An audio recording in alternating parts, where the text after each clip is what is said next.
Hey guys, it's Tahara Renee from Filter Free with Tahara Renee Christie. If you haven't heard about Anchor, it's the easiest way to make a podcast. Let me tell you about it. It's free, first of all. We like free. And it's a creation tool that allows you to record and edit your podcast right from your phone or computer. And Anchor will actually distribute your podcast for you so you can be heard on Spotify, Apple Podcasts, and many, many more platforms. You can make money from your podcast with no minimum listenership. It's everything you need in a podcast all in one place. But right now you got to go download the free Anchor app or go to anchor.fm to get started. Do it now. Go. Hey everybody, welcome to Filter Free with Tahara Renee Christie here. Happy 2021. We have survived 2020. Congratulations. It was very difficult for many people to get through such a dynamic year.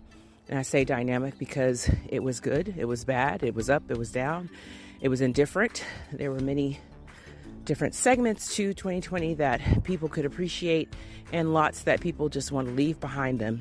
So this episode, we're going to talk about forging ahead. We're going to talk about moving forward. We're going to talk about triumph over tribulation, because so many of us have dealt with issues that defined us from 2020. And literally, we have the opportunity to take 2020 by the horns and ride that baby all the way. So let's get started. No matter if 2020 was difficult for you or the best year of your life, 2020 helped define who we are as a society, as a culture, and as individuals. Literally, we were tribal during an election year where people had to decide, are you for this person or completely against this person? There was no middle ground. We had complete stakes drawn in the ground where people literally sectioned themselves off by tribes. Like, you were either a part of this tribe or you were not. You were either in or you were out. And it was so black and white, literally, dealing with all of the inequality and issues that we had as a society. 2020 really defined us as a culture.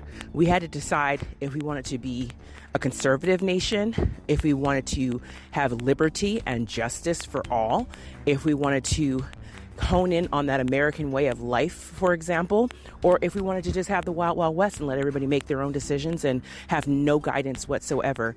It literally was chaos. And the crazy thing about chaos is beauty can come out of chaos, or it can just be plain old chaotic. And we are still dealing with some of the ramifications of the leadership that we endured. And yes, we did endure it. And still having to figure out what our future is going to look like as a society, as a culture, and how we want to define ourselves for our future generations. And just our children alone, just having to go to school during a pandemic or be schooled from home suddenly, the mental and emotional breakdown of so many was so defining, because now this culture, this generation of kids are going to have to define themselves by this new reality of a lack of socialization. There are so many underlying issues that will come about as a result of this time period that we have birthed this new baby out of the coronavirus. It's been 9 full months, 10 months for some, of this pandemic. And if you were able to get through these 10 months without the coronavirus, consider yourself lucky. Now, granted, most of society does not have it yet. And now we do have a vaccine, which is promising. Multiple vaccines, actually. It's still scary for many people, whether or not they want to take it, whether or not it's worth it to them, whether or not to stay home and stay away from people. Our quality of life has changed. And so it's super important to figure out what we are defining ourselves as a culture and as a society by going forward. We really have got to unify ourselves. But all of those things, all those that overarch of themality is based on what we believe as individuals. It's, again, being in a tribal nation right now, you're either a part of the tribe or you're an individual. And if you're an individual and you think for yourself, you're rogue. And if you're rogue, there's really no place for you in this current society setup. So what do? How do you be a part of something, believe in something, and continue to be a collective mind-framed person that cares about the next person in this setup that we have? Well, it all starts with you. It all starts with just the basic foundation of love your neighbor as yourself, right? Just trying to see people as who they are and not trying to define them for themselves by your set of standards that you have for yourself. And that really comes to our individualism. But combined with that, the gray area I'm going to speak of, we've also got to focus on what we can do as a collective unit of humans, not black ones, not white ones, not girl ones, not boy ones, but humans, how we can support each other in society. Because the difficulty is in the fact that the United States is a huge contributor to a lot of the financial support that the rest of the world appreciates, quite frankly. Most of the world has a difficult time having adequate food to eat, having adequate housing. We are allegedly a first world society. And I think about all of the countries outside of the U.S. that relied upon the U.S. for food support, for support with vaccines and medications, all the pilgrimages that many groups took to different countries to help those societies function better. And yet, for literally $1.43 a day, you can sponsor an American child to be able to eat lunch every day now that kids aren't in school. I mean, we have our own crisis going on here in this country where people are food insecure, and it's become this huge issue. And now everybody seems to think, not my problem, from our leadership on down. And it can be depressing. As a global society, it looks very dismal to undertake the issues that we are experiencing as humans across the globe. Whereas we're suffering here in America, but we still have so much. We have so much to be thankful for. So where does that line get crossed? Where do we set our boundary for, I'm uncomfortable with my current way of living because it's not what I'm accustomed to, but I also understand the next person who's homeless and or does not have food and or does not have a job and a way to take care of themselves may have it worse. What can I do to help the next person? And it doesn't cost you any money, but it's as simple as loving your neighbor. And that could mean anything. That could mean making a meal for a family in need. That could mean giving someone some change that you have spare, or donating clothes out of your closet you can't wear anymore. There's so many things that we can do. Hey, a smile. I know we're all wearing masks, but you can smile. Tyra Banks taught us that with your eyes, and let people know that, hey, I'm here. I'm here to encourage you, even with just a smile and with just an encouraging word or something that can help someone else out instead of me and my family, toilet paper, Clorox wipes. It's a way for us to remain connected as a collective unit versus just focusing on our individual successes and needs and issues within our own family, our own self. So I'm encouraging you all to try to do something for someone in 2021 that you otherwise wouldn't have thought to do because you're so focused on your own issues. I can almost guarantee you that it will help you to alleviate some of the focus on your own issues when you can help someone else out.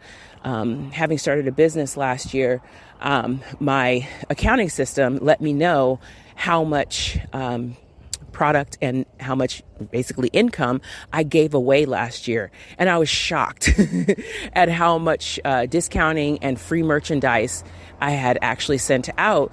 And I was full of gratitude because I had the ability to do it. And people were so grateful to receive this free merchandise and would write it in reviews like, oh my God, I got this free thing and it was so great. I'm going to buy more. You could see it as a marketing opportunity. But for me, it was just like, I made this. Please enjoy. It was a way to share something that I spent my time, my energy, my effort, and lots of my love hand creating to give to someone else. And it didn't hurt me to do that. It was an opportunity to share with another human. And when we break it down, we really can do something more than just worry or complain about the ills of society, we can come together and make this place better for our future generations to live in. I'm always concerned about kids because kids really are our future.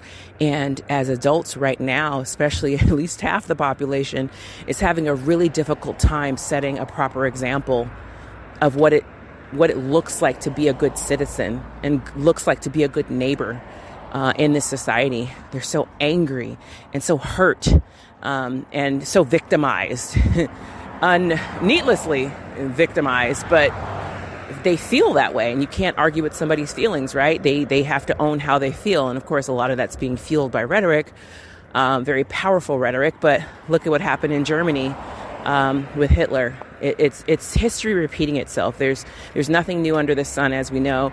And this is just another cultural phenomenon that's recycling itself based on people's fears and powerful people playing on people's fears for what could be, because the unknown is the scariest thing to humans.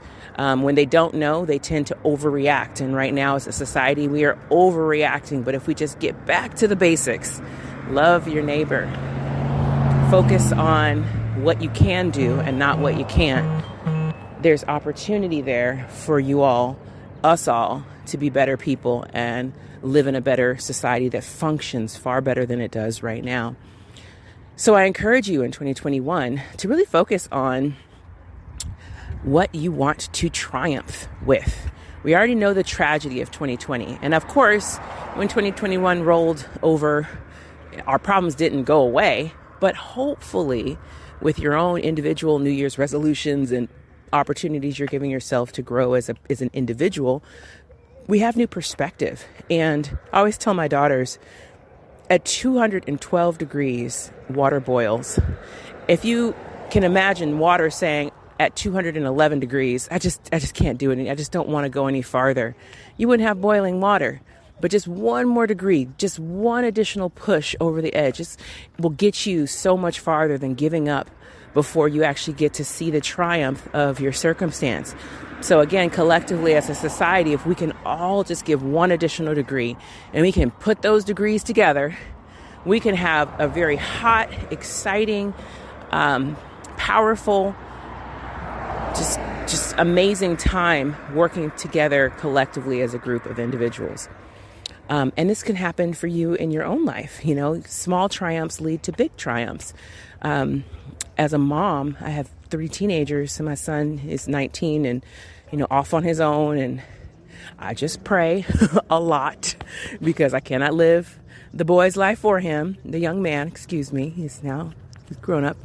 But, and so I always encourage him and let him know and remind him that what you do today, a week from now, 2 weeks from now, a month from now, a year from now, you will see the results of what you've done, for better or for worse.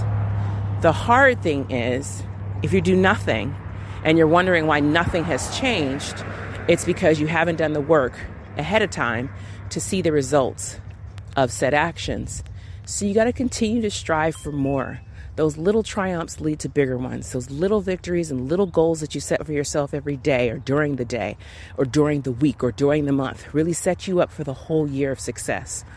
Have you written your resolutions for 2021? Have you written down your goals, your aspirations? I spoke to one of my teenagers and I was like, yeah, have you written down your goals? And she was like, no, they're in my head. I'm going to keep them up there because, if I write them down, I'll just lose the paper. I was like, no! Have I not taught you? I have, but she's 15, almost 16. The rebellion has set in. Okay, fine. But I literally had to remind her in a very long speech, she started it, that if you don't write something down, it's just not real. The nature of humanity is to be forgetful. That's why we have another Hitler situation, because as a society, we forgot what it's like when someone can get in our minds and make us think a certain way if we don't seek out things outside of our own comfort base of knowledge, right? So we have to continue to push the envelope of societal norms but also realize that there's just the basics to have to cling on to so that we can function as decent human beings. Don't forget where you've come from. Don't forget who you were at 4 and 5 and 6 years old when you were free and unfiltered and your true self before you became a teenager and had people to impress, and in your 20s and just partying to do, and in your 30s we had work and, achievements you wanted to strive for. Just remember who you are at your base and always revert back to that. And that's why accountability is so important. The people who are like, I don't need anybody, I just need myself. Well, no, you're going to fail all by yourself, because we need people. We do. I mean, it's kind of set up. The universe is set up that way, that we need each other for various things. I didn't create the roadways that these cars are driving on. I didn't create the cars that we're driving. I'm not creating the cell phone that I'm talking to you on. But somebody else did. A collective group of people did. They put their minds together and made this concept of, roadways without dirt to help the cars that drive on them, to help them support the wheels that they're bared on, so that way you can have a smoother transition from your point A to your point B. Those minds together created that. So it is a reminder that we work better together. It is a great opportunity for you, as you're setting up your goals for this year, to get an accountability partner. One of the things that I love to do is to do vision boards. Every year I do a vision board, and I love doing it in a group. I do it with my family. Sometimes I add some friends, and we just cut out clippings of magazines, get construction paper, markers, pens, whatever, and you just start visualizing. You may not have all the answers of what you want to see for your life, and you may have not even envisioned what you want for your life, but the encouragement of something that's already been published may help you to see things that you may not have seen or even think about. I mean, I remember one year I had some just really outrageous stuff on my vision board, and a lot of it came true. It was so crazy. I think something as simple as I cut out Disneyland, and Disneyland is expensive. It's ridiculous. And I really certainly couldn't afford to go to Disneyland, let alone take my kids that year. And I went 4 times that year, and it was all paid for. It was either a friend who worked at Disneyland or a friend who had free tickets and wanted me to come along. But I went to Disneyland that year 4 times, and it was on my vision board. And I used to see it every day and visualize me at Disneyland. And it was amazing. I was like, there is some power in this, that I could actually visualize what I want. I didn't know that I necessarily wanted to go to Disneyland. I mean, it crossed my mind, but seeing it every day made it very real for me. And that's just a small example of some of the things that I'll give you another one. Last year's vision board, there was a quote in a magazine, and it said, "From layoff to payoff." And at the time that I clipped this slogan, "From layoff to payoff," I had a job. I had a full-time corporate career. I was making $115,000 a year. Life was good. I was fine. I ended up getting injured from the job, and I got laid off. I ended up getting laid off from the job, and I found myself on unemployment. I took my unemployment check, I purchased some materials, and I started a business that then took off and is now called Love Amore Probe. And not only is my full-time gig and bringing in enough income for me to be able to supplement what I was doing in corporate America, but literally that slogan, "From layoff to payoff," I read it every day, from layoff to payoff. And it's my life now. I mean, just the manifestation of seeing those words every day to actually manifesting and fulfilling that in real life. It was amazing. It was amazing. And I can assume that, okay, it just happened. But no, I would have not necessarily thought that way, because I had a job. I wasn't thinking I was going to do anything else outside of having my job and maybe a few side hustles. You always got to have your side hustles, a few extra streams of income. But that wasn't my passion. That wasn't my purpose. That was not my goal, to continue to work for somebody else. I've always meant and been told that I needed to work for myself. I have too much creativity within me to work for anybody else. So it was an awesome vision that my vision board allowed me to manifest. So I encourage you to do the same. Get yourself some markers and poster board, get some magazines. Like we get Destinations magazine from American Express, and there's all kind of ritzy stuff in there that it's not, concurrent with my current life, but my future one, oh heck yeah. I have visions, I have goals, I have dreams, I have aspirations. There's stuff that I haven't even envisioned that I know is coming, and I'm excited about it. So let me just put it on paper, pray over it, think about it, and who knows? I may find a way to manifest it with the little triumphs, the little goals that I set for myself every day that I achieve. Like right now, I'm out for my morning walk. It's 8 o'clock in the morning on a Saturday. Everybody else is on the road. They're going to brunch or they're going off to, for their weekend to do whatever. But I've got goals. I got weight loss goals. I've got clear my head goals. I had a goal to do a podcast this morning. So these little triumphs help me to ultimately get to my goal. One day I will do full-time radio. Well, not full-time. It'll be one of my amazing side gigs that will pay me full-time money. Hello. That's how we're posing that. But it's one of the many things that I'm capable and love to do. I love helping people. I love inspiring people and giving people positive affirmations and information to help invoke change and joy for their day. So anyhow, I'm just really excited for 2021. I know there are a lot of people who have a lot to say about 2021 and what it could be and what it ain't. But what is it for you? Ask that question to yourself. What do you want your 2021 to look like? What do you want it to feel like? How do you see yourself triumphing in this season? Because we are entering into a new season. We have a new president-elect. The leadership will change. The way society runs will change. Are you going to flow with that? Or are you going to fight against it?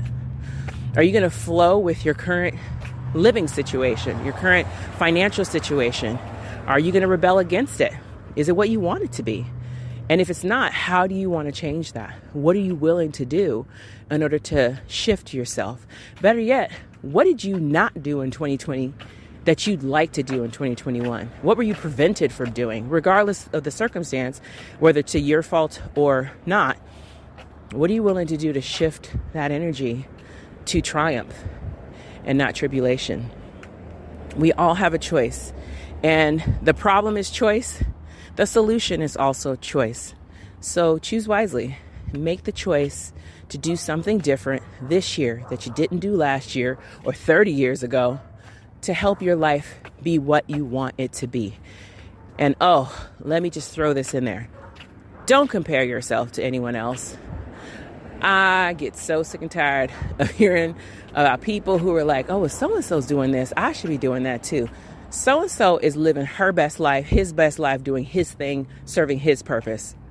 She's doing her. You, boo, need to do you.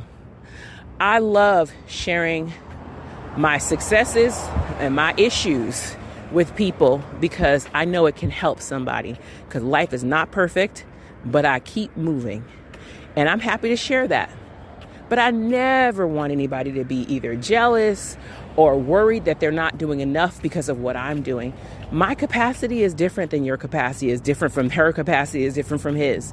We're all different. Goes back to what I was saying about the collective mindset of all the people, all the engineers, all the team that takes place in order to build a roadway or build a car or build an airplane or create a piece of paper. You still got sales and marketing. You've got leadership. You've got the people who actually make the raw material. There's so many people involved to making something great. You do your part. You serve your purpose. Don't compare yourself to anybody else's purpose, because you're setting yourself up for literal failure every time. Work within your capacity. I know some people, they're happy to get out of bed, do some laundry, and watch some TV and maybe say hello to the neighbor. And that's their day. And if that works for you and you find joy in that, enjoy it. Whereas if I don't have a full 15-hour workday, I'm working on my own business. So naturally, I've just got thoughts to get out of my head. If I don't have 15 things going on during my day, not only do I feel like I failed, but I feel like I just, it's not fulfilling. I need all that extra energy, all the extra movement, all those wheels spinning and all those extra parts. Whereas that's a lot for most people. It's not for me. And that's my functionality. And that's okay. It makes me happy. It's weird. I worked on the 31st and the 1st. And my husband was like, when are you going to take a break? I'm like, when I feel like it. When I feel like it. I'm pretty good about self-care now. But I wanted to work. That was the only way I was going to stay up to midnight was to work. Because otherwise I'd fall asleep because I'd be bored out of my mind. And yeah, it's just how I function. So do you, boo. Do you always. Do you unapologetically. Because people are watching, whether you know it or not. And they appreciate you when you are yourself. People get tired of seeing other people try to be somebody else. This all goes back to you setting your goals, having someone hold you accountable for your goals so you can achieve those little successes and ultimately achieve all of the triumphs that were meant for you to achieve. Be encouraged. I encourage you, love yourself through everything that you deal with, because 2021 will be your best year yet. We already know how the cards are set up. We know the coronavirus is out there. We know there are corona variations out there. We know to wear a mask. We know to stay home. We know to be safe and wash our hands. We know these things. We didn't necessarily know them last year the way that we do now. So with those set of facts, what are you going to do today, tomorrow, next week, next month, this year to achieve your goals so that you can go from tragedy to triumph? Be encouraged. Be focused. Know that you are loved. The human in me appreciates the human in you. And I'm excited for your success. Go 2021. We're gonna do this. We got this. It's gonna be the best year yet. So go forth. Be great. I love you with everything that I am. This has been Filter Free with Tahira Renee Christie. We'll see you guys next time.